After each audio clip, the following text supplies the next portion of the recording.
الحمد للہ وکفی وسلام علی عبادہ الذین اصطفی۔ حدیث نبی قال رسول اللہ صلی اللہ علیہ وسلم حق کبیر الاخوۃ علی صغیرہم حق الوالد علی ولدہ، چھوٹے بھائیوں پر بڑے بھائی کا وہی حق ہے جو باپ کا حق اپنے بیٹے پر ہے۔ اس حدیث میں دو باتوں کی طرف اشارہ ہے۔ اول یہ ہے کہ بڑے بھائی کو یہ سمجھایا ہے کہ جب والد کا انتقال ہو جائے تو اب تمام ذمہ داری بڑے بھائی پر آ جاتی ہے۔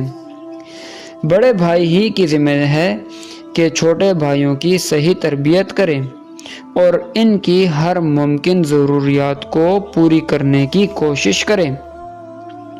دوسری بات یہ ہے کہ اس حدیث میں چھوٹوں کو یہ سمجھایا گیا ہے کہ وہ بھی اپنے بڑے بھائی کو باپ کی طرح سمجھیں اور ان کا کہنا مانیں تاکہ گھر کا نظام صحیح رہے جیسے کہ والد کی حیات میں رہتا تھا۔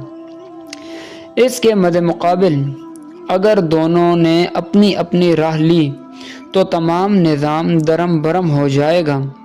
خاندان کو تباہی سے بچانے کے لیے شریعت مطہرہ نے اصول بتا دیا ہے۔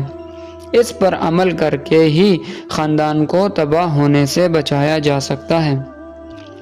اللہ تبارک و تعالی ہمارے اندر اتفاق کو پیدا فرمائے اور درگزر کو پیدا فرمائے اور چھوٹوں سے پیار اور بڑوں کی عزت کرنے کی توفیق عطا فرمائے۔